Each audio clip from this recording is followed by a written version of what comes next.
What does it mean to shape not just comedy, but American culture itself?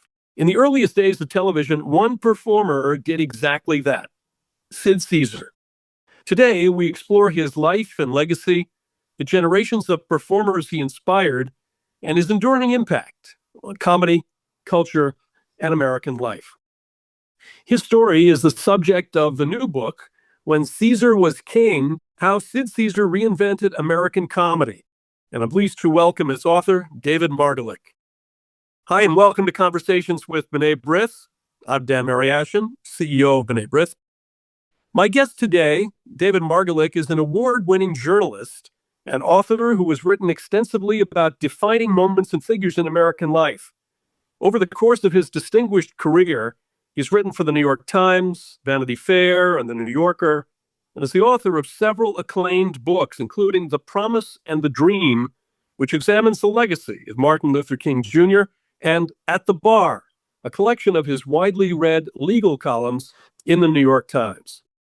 In When Caesar Was King: How Sid Caesar Reinvented American Comedy, Margolick offers a vivid portrait of a towering figure in early television, exploring Caesar's extraordinary rise, the influence of Your Show of Shows, and the broader cultural significance of his work, particularly at a time when television was transforming American life and American Jews were entering a new era of confidence and visibility.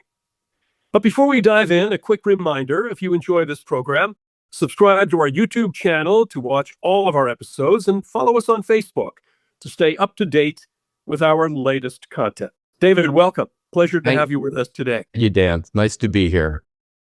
So for our viewers who may not be familiar with your journey, you have to ask the first question of an author like this: what drew you to writing and journalism? And you earned a degree from Stanford Law School, and you wrote extensively on legal affairs, especially in your weekly At the Bar column for the New York Times.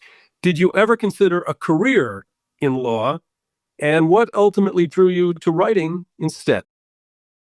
Well, I probably considered a career in law for about 5 minutes.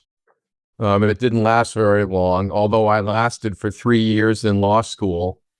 I think that I always was an observer more than a participant in a way. And I think that goes back to my own childhood as a Jewish kid in a small New England town, where we were sort of outsiders in a way. I mean, my father was a doctor. We weren't ostracized in any way. I mean, my father and mother were pillars in the community, but we were also different. And I think that from an early age, I was kind of an observer of things. I had a certain detached sensibility, and journalism just felt right. And, even in law school, I edited the law school paper and sort of plotted my escape from the law. I don't think I ever felt a particular affinity for it. But I liked the storytelling part of the law. In a way, I liked reading the facts and the opinions more than the legal analysis. I love the human drama of the law. And that was the angle, that was the perspective with which I wrote about the law. And I think that people like that, actually. I mean, that was appealing in a way, and it made my journalism accessible and appealing to people. So it didn't seem like a leap to me. I mean, when I got out of law school, I made the segue to journalism very easily. And I've never looked back. I mean, it suited me very well it's almost 50 years now. As an author who's known for covering significant historical events or phenomena, what drew you to write a biography of Sid Caesar? Well, first of all, it's not a conventional biography. Originally, this was part of a Jewish book series. There are 2 Jewish book series. There have been 2 in the last 20 years. The first was done under the aegis of Next Book. If you remember Next Book, published by Schocken. the explicitly Jewish division of Random House, a publishing house, Kafka's publishing house that went back to Weimar, Germany. And they were doing a Jewish book series. And they asked me, the editor of the series, Jonathan Rosen, who had been the culture editor at the Forward, asked me if I was interested in writing a book for them. And I thought that it would be fun to write. I'd written a lot about Jewish topics, although that wasn't explicitly ever part of my beat. It was just something that I gravitated to. And so, I would often venture out from behind the law and write about Jewish things, even for the New York Times. But I kind of liked the idea of writing an explicitly, unabashedly Jewish book for a Jewish series. And I thought that it would be nice to write about a funny topic in Jewish history rather than the rest of it. Now, I'd written a lot about the Holocaust. It's very much a part of my consciousness. And I thought that it would be nice to write about something Jewish that made me laugh. So that was the reason that I decided to write about a comedian. And Sid Caesar, I think I picked him for a couple of reasons. One was that I knew he was famous and respected, but I didn't know why. And so I sensed there was an important story here to tell about who this guy was and why he was important and why we didn't know more about him. And then I had gone to a testimonial dinner for him, really by accident, run by the National Foundation for Jewish Culture, which of Oliver Shalom, which you'll remember, but is no longer exists. And I've since learned, about its origins and how important it was for a time. And they actually gave an annual Alan King Award in comedy, and Sid was their second honoree after Carl Reiner. This was in the year 2000, and Mel Brooks was the speaker that night. It was at the Pierre in New York, the Pierre Hotel. And so I got a chance to see Caesar that night. This was 8 years before I signed up for the book. And I walked out after that experience as mystified as ever by who he was. He made a very strange appearance that night. He was old and kind of decrepit and seemingly in a different place in a way. I mean, it was kind of hard to read him. And it was an interesting and bizarre spectacle that only whetted my appetite in a way to write about him. And so when the opportunity came along, he seemed like a logical guy to write about and an interesting guy to write about. And how bad could it be? He was still around, so I would talk to him. I could talk to Carl Reiner. I could talk to Mel Brooks. I mean, this was not combat duty. Well, beyond the obvious reference in his name, what made Sid Caesar a king in his era? Well, he was the first true creation of television comedy. He was the first guy to come along whose skills were suited to a small screen, like the 10-inch, what was it, an RCA that you had? 10-inch RCA and a very big cabinet. Yeah, we had a huge cabinet. Ours was a Dumont. He was the first comedian whose skills were suited to television and whose skills were nourished on television and wasn't warmed over vaudeville or warmed over radio or the creature or creation of another form of comedy. And that's what so he helped define comedy in the way that all of the other early comics on TV, like Milton Berle, for instance, he was just doing vaudeville shtick, whereas Sid was doing penetrating stuff about human beings and human nature that came across in the intimacy of somebody's living room through a 10-inch screen.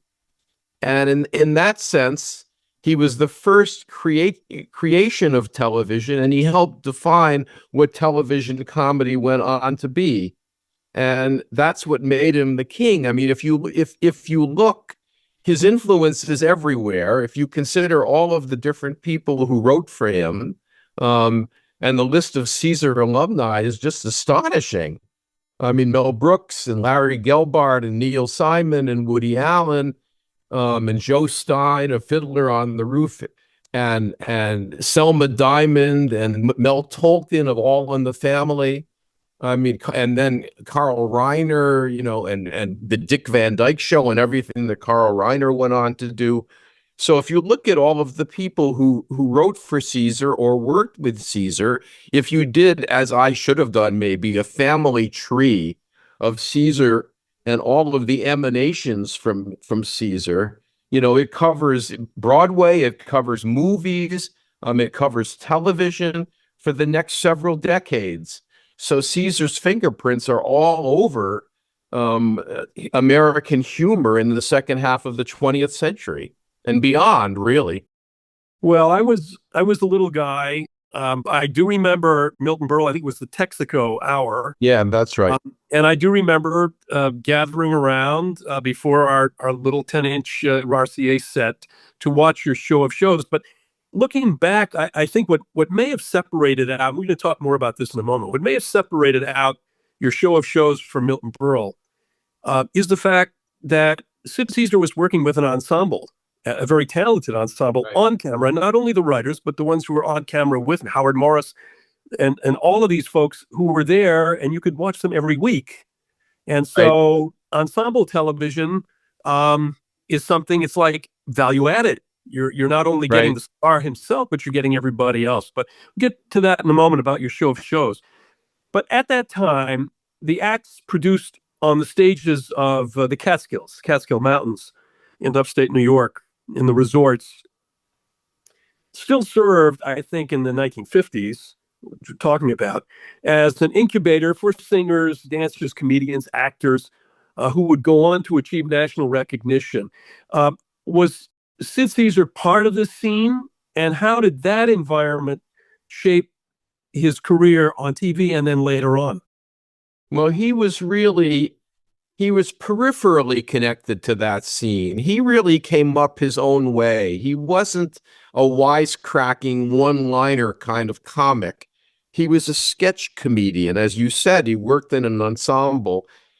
He had roots in the Catskills. He was a performer in the Catskills. He sort of discovered his comedic skills in the Catskills, but he wasn't a comedian up there, really. He was a musician. I mean, Sid was like a lot of the people who worked for Sid, he was a musician before he was in comedy.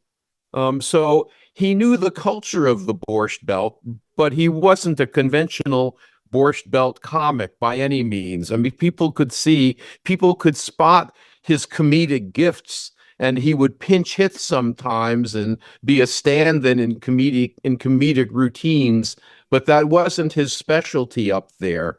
And he also came into comedy through Max Liebman. Max Liebman was the producer of your show of shows and the man who put together your show of shows. But he wasn't a Catskill guy either. He was a Poconos guy. And the Poconos had a different comedic tradition. It was the comedic tradition of Camp Tamament, which old timers will remember, which was really an incubator for Broadway shows and reviews, more again than conventional one-line wisecracking kind of comedy. Sid never did that sort of thing. And I think it was Joe Stein, or it might have been Carl Reiner, who said they never heard Sid Caesar crack a joke. He never did. I mean, it wasn't the kind of thing that he did. He was doing sketch comedy and pantomimes and monologue and that sort of thing.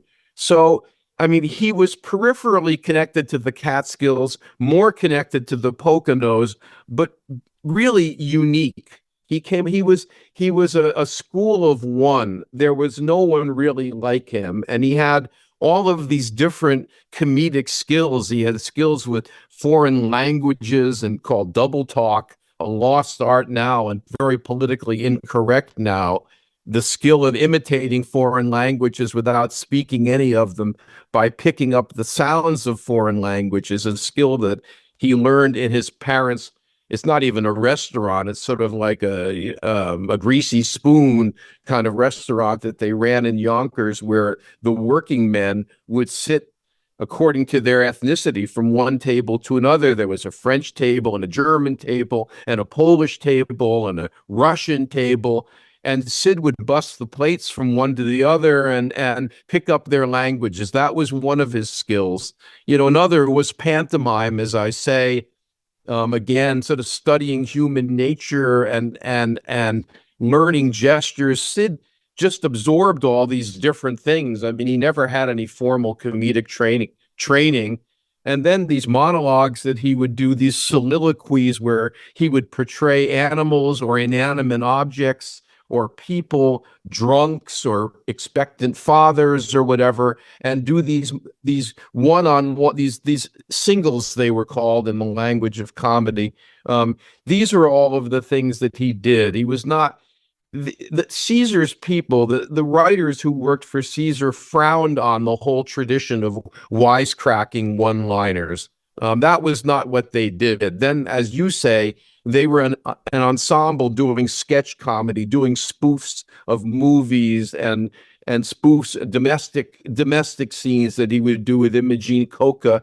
It was a very different brand of comedy than anything that was on television at the time. The domestic stuff was sort of the forerunner of I Love Lucy and The Honeymooners and all of that. Sid never did sitcoms either. I mean, he was really, as I say, he went his own way, and it was it set him apart from everybody else. And what impresses me when you look back, I think the program was a 90-minute program. And you had to fill 90 minutes with sketches, and this was every week. And in those days, and the program, I think, only ran 4 or 5 seasons. Well, your show of shows ran for 4.5 seasons. Right. There was a half season of something called the Admiral Broadway Review. That was what introduced Sid to the American television audience. That ran before Show of Shows, and then Show of Shows ran for 4.5 seasons, and then Caesar's Hour ran for 3 seasons.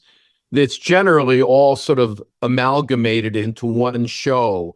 In the public memory and imagination, people talk about your Show of Shows and it spans 7 or 8 years, but actually Show of Shows was only half of that, filled in only half of that time. And you're right, Dan, that Show of Shows was a 90-minute show.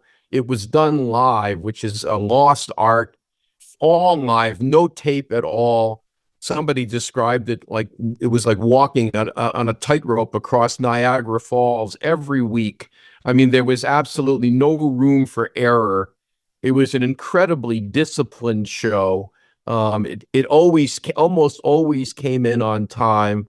And it required nerves of steel to pull it off before 20 million people. You couldn't screw up. And it was very heavily scripted. I mean, it wasn't generally improvised, although some of the famous sketches, there was an element of improvisation. And of course, you had to roll with the punches if you got something wrong.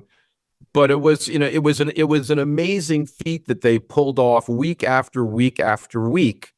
And as you say, it was 39 weeks a year for 90 minutes. It wasn't all comedy.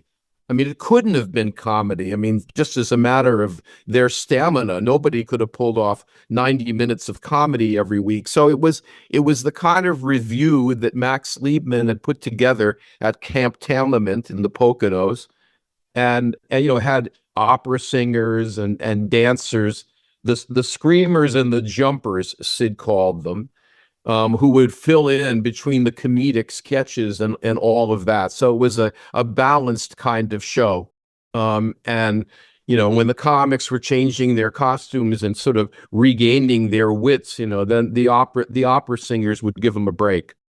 Well, I want to get into the writers, and we'll talk about that in just a moment. But before we take that deep dive back into your Show of Shows, the driving force behind Caesar's career was affected by certain phenomena going on in society itself. The invention of television. Invention of television was still relatively new. What happened to family life when a TV became an essential component of the American household? I mean, I know how it was with us, with our little RCA. You watched your Show of Shows. Everybody watched Perry Como. Everybody watched Ed Sullivan.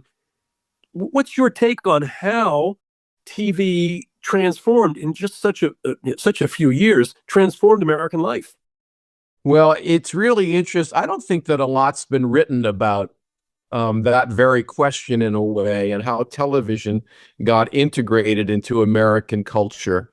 It started to dribble in after World War II.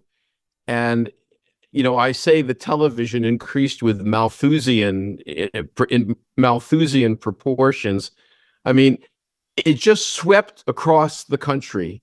And the number of television sets increased exponentially from one year to the next to the next. And people didn't really know how to react to television. I think that the novelty of it was really quite extraordinary. The idea of getting all of this entertainment in your house for free, seemingly for free, although the television sets were quite expensive at the beginning. I think that the people were astonished by it, and it very quickly took over the television home. I mean, it took over the American home. But people didn't know that the network executives didn't know how to fill up all of that time. They were all experimenting. They were all improvising. There were large elements of America. Maybe television took over your family in some ways. It didn't take over mine. I mean, in certain circles, there was a great wariness of television. In intellectual circles, people thought that television was junk. Like in my house, we weren't really allowed to watch very much television. You could watch it selectively.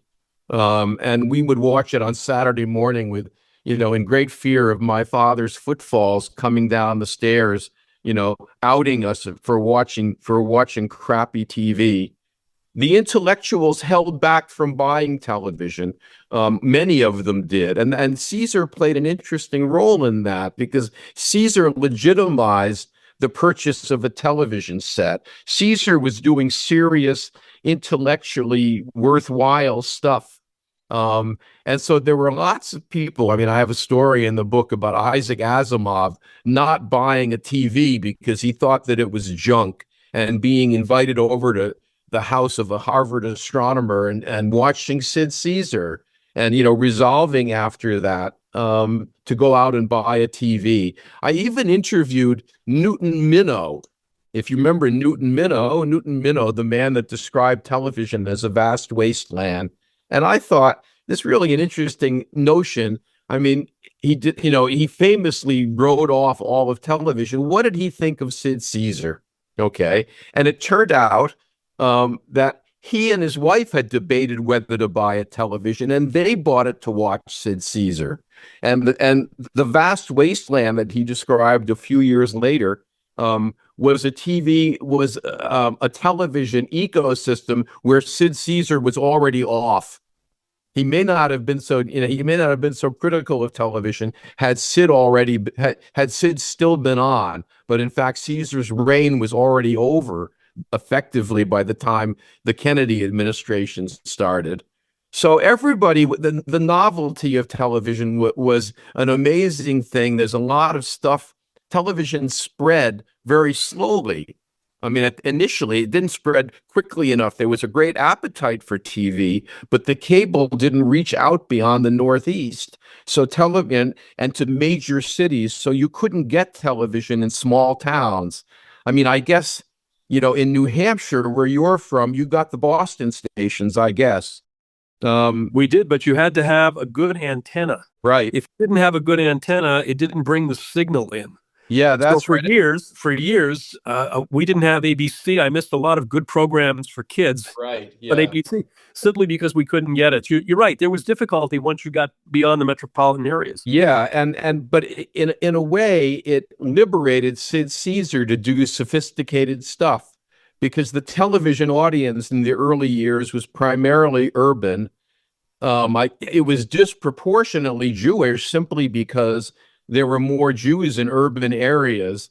And, you could cater to a pretty sophisticated crowd in the early days of television. And that quickly changed as I say, television, the cable spread as if by capillary action into the hinterlands. And that changed everything. So that when Caesar went up against, in the end, the man that drove Caesar off the air was Lawrence Welk. And you couldn't crystallize the changing nature of television more than in the rivalry, if you can call it that, between Sid Caesar and Lawrence Welk, of all people. But Lawrence Welk went up opposite Caesar on ABC, the network that you couldn't get, the also ran network, the very much third place network. But Lawrence Welk, was a big hit in the hinterlands. And Caesar and his writers couldn't believe that, they were being clobbered in the ratings by this cornpone musician. But that's what happened. And in the end, I mean, Lawrence Welk knocked Sid Caesar off the air. Maybe I'm jumping ahead of the story a little bit, but that's, it was that kind of sensibility and those kinds of changing television tastes that helped do Sid Caesar in. Now, Sid Caesar also did himself in, but that's a different part of the story. No, I think, TV was king for so long. I mean, even into the 60s, I can remember up the street from my parents had a small clothing store, and up the street, there was a store selling TVs. And when color TV became a marketable product for every man, every woman, those TVs were in the front window. They were on. The TVs were on in the front window showing shows. They were showing news, showing some other to attract people. But people would stop at the window and see what was happening. So it really did dominate. But I want to talk about, to go back to your show of shows, this tremendous stable of writers and performers. Most people know, of course, Carl Reiner, Neil Simon, and you've said Mel Brooks, and all of this cast of characters, as it were.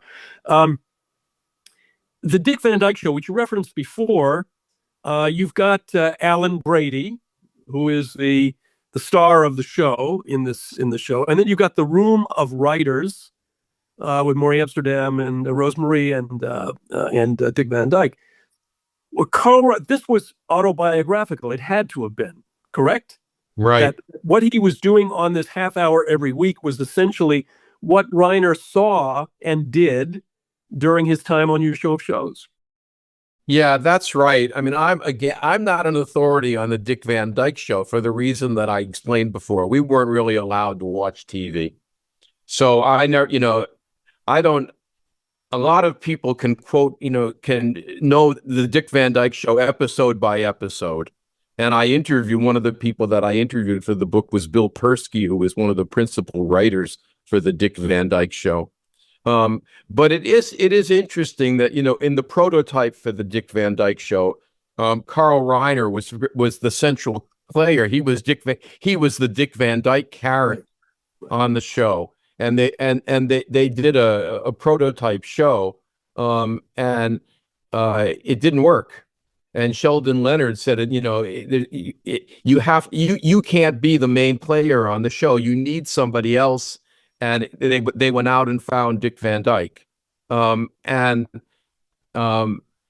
Frank Rich had the perfect phrase to describe the transformation from Sid Caesar's world to the world of the Dick Van Dyke Show, that Carl Reiner, in putting it together, had to Protestantize the show.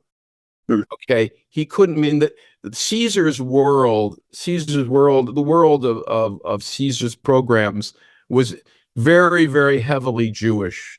I mean, that's sort of self-evident, but it was the kind of thing that was never discussed at the time and never explicitly and never acknowledged. It wasn't the kind of thing. Chauvinism was not a Jewish trait in 1950s America. And it was the kind of thing that never really could be acknowledged. And, Jews watching Caesar's show would recognize all kinds of Jewish tropes and tics in it. but there was never anything explicitly Jewish in it. It was all soft pedaled. There was very little Yiddish in it, almost none. Oh, the only time it would ever really appear was in Caesar's double talk sketches, where a lot of times, Yiddish would be thrown in when he was imitating German, and geschmutzig, or there'd be Yiddish terms like that that would sneak in. But it was the kind of thing that they didn't want to highlight, and they wanted to soft pedal that, and that was sort of made official in the Dick Van Dyke Show. That the Jewishness was even further ironed out. And I remember, even as a kid, I remember watching the Dick Van Dyke Show at least once at a friend's house. And I remembered that there was something that seemed artificial to me about it. You had all of these actors who were not Jewish sort of wisecracking. I mean, like Maury Amsterdam was, but the others were not. And they were wisecracking in a way that didn't seem genuine to me. And I say this even as somebody who didn't grow up in a classically Jewish milieu. I mean, there were very few Jewish families in my little Connecticut town, but there was something artificial about it to me. It just didn't ring true. So yes, Carl Reiner brought that Jewish sensibility to the Dick Van Dyke Show, but it had to be watered down, and it could never be explicit. And it wasn't even as redolent of it as Caesar's comedy was. Having said that, though, do you think that Sid Caesar's comedy and his style reflected the evolving identity and confidence of American Jews in post-war America? Even though Jewish themes, Yiddish wasn't used, notwithstanding all of the kind of laundering of this of these themes around the table, the exuberance of this comedy, the intelligence of this comedy, the satire, did that represent an improvement on what had been, let's say, in the early part of the century, vaudeville, etc.? I mean, can you see that in your show of shows? I think that, I mean, that's a very interesting question. I don't think that Caesar and the people who worked for Caesar would ever have described themselves as exuberant or confident. I think they were very good at what they did, and they had intellectual aspirations. None of them had gone to college, but they were curious about sophisticated things, and they saw that this was their comedic niche, and they were comfortable doing it, and they reveled in doing it, but they never were confident or arrogant about it. They were very conscious of their fragile position in post-war America, and they didn't throw their weight around. They were reticent in their own way. There's an amazing quote from Carl Reiner. He gave an interview. There was an oral history series that was done. I always get them mixed up between the American Jewish Committee and the American Jewish Congress. AJC, one way or the other. It did a series of oral histories that are at the New York Public Library, and Carl Reiner gave one of them. And I think that it was probably embargoed for a while, or it was under a Jewish auspices. And Carl Reiner spoke very candidly about this, very questioned Dan, and he was saying that we tread very carefully. We were very careful about not offending people or being too Jewish. We felt, and I think he said Sid felt this way, that we were only the renters. They owned everything. We were renting. They were conscious of anti-Semitism and stoking anti-Semitism. It kept them from flexing their muscles or being too chauvinistically Jewish. They were conscious of McCarthyism and seeming too politically liberal. Many of them, several of them, had left-wing backgrounds, and so they were tiptoeing around. So yeah, they were good at what they did, and they enjoyed what they did, but they never seemed arrogant or cocky about it, and that's not the way that they were feeling. Maybe within their own circles they felt that way, and Sid could strut and be a macher and dominate the writer's room and carry himself in a certain way. But they knew they felt vulnerable, and they tiptoed even then, despite all of their success. I mean, Sid was making $25,000 a week in 1954, $25,000 a week. And yet, even with that, he was careful. He was careful about what he did. What about those people who began their new lives here in the United States after the horrors of the Shoah? Did the humor of your show of shows resonate with the refugees, the survivors who were rebuilding their lives in America? Was there a kind of a liberating way of the way this show was presented and the humor itself that affected them? And in the book, When Caesar Was King, you include a testimonial from the son of Holocaust survivors, which describes his parents' response to Sid Caesar in light of their experiences during the war. Why do you think that his comedy resonated so deeply with refugees and survivors? Well, that was one of these, to me, one of these wonderful discoveries that you make when you write a book. I mean, it was something that I never really anticipated. I don't remember how I first came across this. I know that I interviewed John Thorne, the official historian of Major League Baseball. And I don't remember how I got connected with him. I think it might have been I placed an ad in the New York Times looking for people, who'd been touched by Caesar. And I don't know whether he responded to that ad. It was the kind of thing you used to be able to put a query in the book review at the Times, and you'd hear from all kinds of interesting people.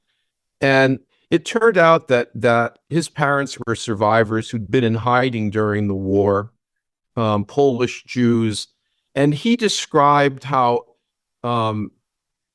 his house was there wasn't a lot of laughter in his house for obvious reasons. They'd lost their extended family, and they'd had the horror of the war years. But that when Caesar came on, he would see his father laughing, and how wonderful it was to see his father laughing, sort of holding his head back and just enjoying the humor, and how rare that was. And his explanation, and it made absolutely perfect sense, was that really it was two different things. One was that Caesar was doing pantomime, and you didn't need to speak English to understand pantomime. I mean, all of these people came over and spoke broken English, but Caesar's comedy wasn't always verbal. And so they had an entree to his brand of humor that they wouldn't have had with someone else. And the other prong of that was that Caesar was making fun of Germans.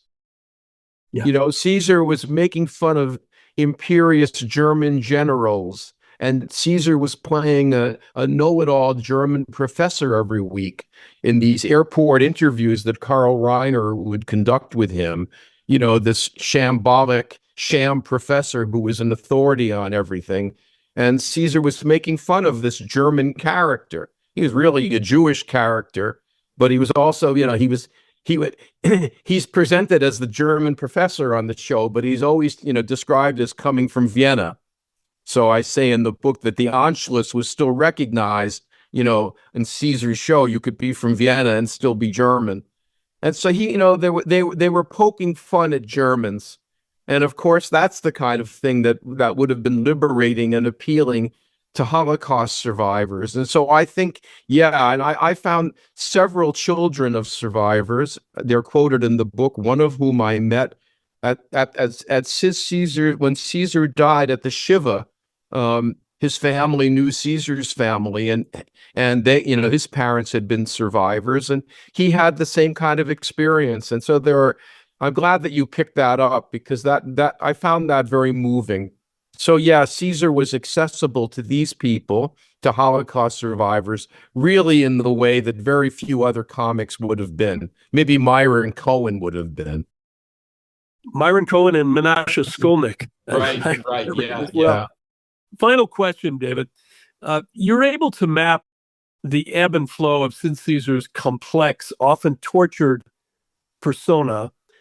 For him and for his writers, one obsession emerges as a constant, and that's eating. We talked about it before we went on the air here for this program. Can you give us a taste of how food in its variety, its consumption or non-consumption, shaped his creative world and his humor? Because it appeared in a lot of places and in a lot of Well, skits. yeah, I mean, it really is interesting to me because I had to, one of the things that I was confronting in this book was to describe what it was that made Caesar's humor Jewish. Again, I had a license to be unabashedly Jewish and chauvinistic in this book in the way that I couldn't as a mainstream journalist working for, for normal American journalistic institutions like Vanity Fair, where I worked for a long time, or for the Times. I mean, writing for a Jewish book series, I could delve into these kinds of questions more aggressively in a way. And what was it that made Caesar's humor Jewish? And, there's this irreverence and this making fun of sympathy for underdogs and making fun of upper dogs and making fun of authority and skepticism. And, there were various adjectives and terms that one could use to sort of try to describe what everybody already knows. It's that, every Jew would recognize the Jewishness of the humor, but it was hard to describe. It was unmistakable. I mean, Irving Howe described it as waves to the folks back home, that the Jewish viewers would know that it was Jewish. It's like the Potter Stewart line about pornography. I know it when I see it, and they would know it, and they would feel it. But one of the things was very definitely food and the absolute obsession with food. And several of the greatest sketches revolve around food. It's just on the show all of the time. There's the boardroom sketch that you and I discussed beforehand, where Caesar is the mocker running a meeting and they order sandwiches, and he's the one guy whose sandwich doesn't come, and he has to watch everybody else eating their sandwiches, and he's just mourning the fact that he doesn't have his. And Howard Morris is making a point, and he's making a point under Caesar's nose and waving a pickle under Caesar's nose the whole time that he's making the point. And it's all very phallic, and it got past the Gentile censors of the show who didn't occur to them waving a pickle under somebody's nose could have certain sexual connotations. And there's another wonderful sketch. They're all on YouTube, incidentally, so people can go out and watch them. There's another wonderful sketch in a health food restaurant where Imogene forces Caesar to go to try this health food restaurant, and they're serving all these plants and herbs and stuff, and all he wants is a steak. Right. And he's really in misery. And it's just a wonderful sketch. And so what is it about Jews and food? And so that was, again, it's the kind of thing that we all relate to, but what is it about Jews and food? And I had the good fortune, and in a way, I'll give myself a pat on the back. I had the good sense to interview Mimi Sheridan about this. I mean, who would know the cultural significance and connection between Jews and food more than Mimi Sheridan, the longtime food critic for the restaurant critic for the Times? And I said to her, everybody, every ethnic group loves food. Everybody has to eat. What is it about Jews and food? I mean, the Italians love food every bit as much as the Jews, and think about it as much. If you watch The Sopranos, they're always eating too. And in fact, the food on all the Caesar sketches was always real. Okay, there's great respect for food. No food fights ever in a Caesar sketch. Great reverence for food. And I said to Mimi Sheridan, what's the difference between the Italians and the Jews when it comes to food? And she said, the Italians are just like the Jews, but without the panic.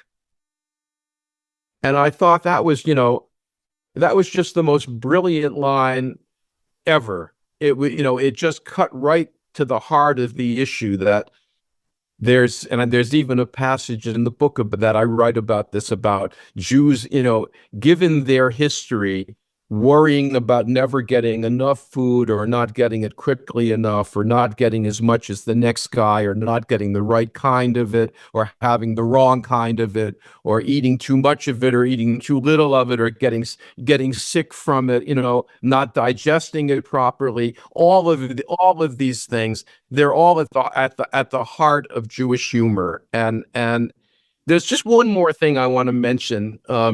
I think it's important for me to mention in talking to you, Dan, and to a B'nai B'rith audience, and that is that one of the key sources for this book was the Yiddish press. The Yiddish press is underutilized. The Yiddish press in America is a treasure trove of insights into Jewish thinking, and in writing about Sid Caesar, it was a unique asset.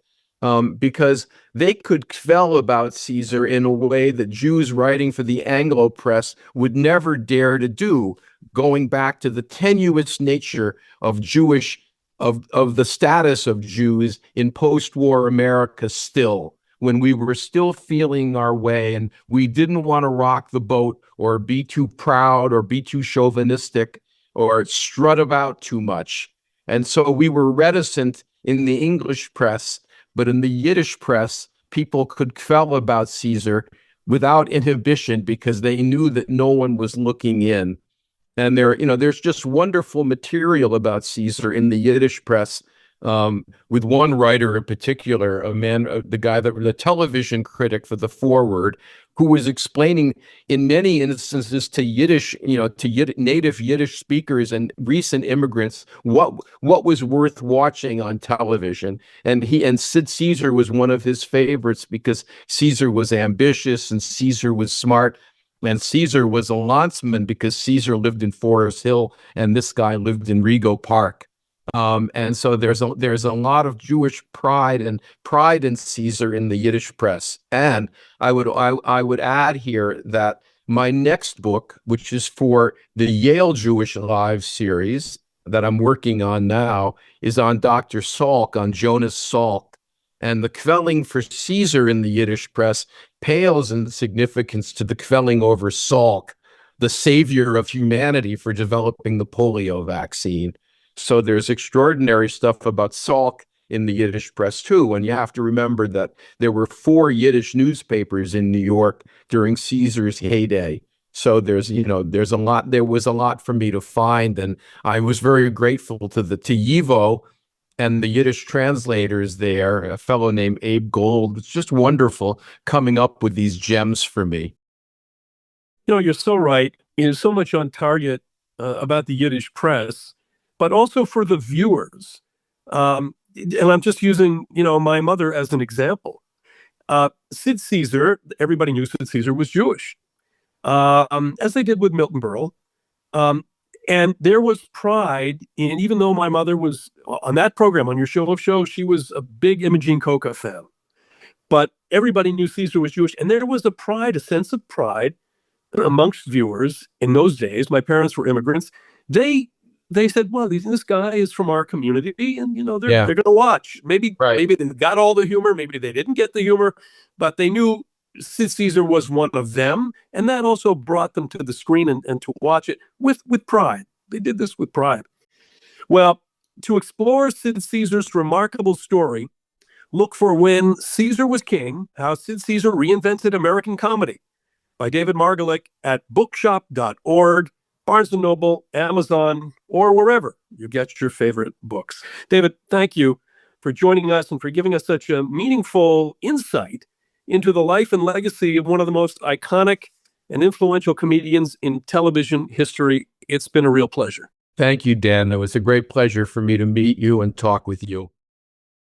Well, that's all for today's episode of Conversations with B'nai B'rith. Thank you again to David Margolick for joining us and for helping us better understand the life, legacy, and enduring influence of Sid Caesar.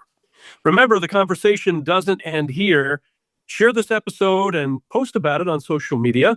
We appreciate every subscriber, so please subscribe to our podcast on YouTube and follow us on Facebook to stay up to date with our latest content. We'll be back soon with more thoughtful conversations on Jewish history, culture, and the issues that matter most to our community. Until then, I'm Dan Mariaschin. Thanks for listening. Take care.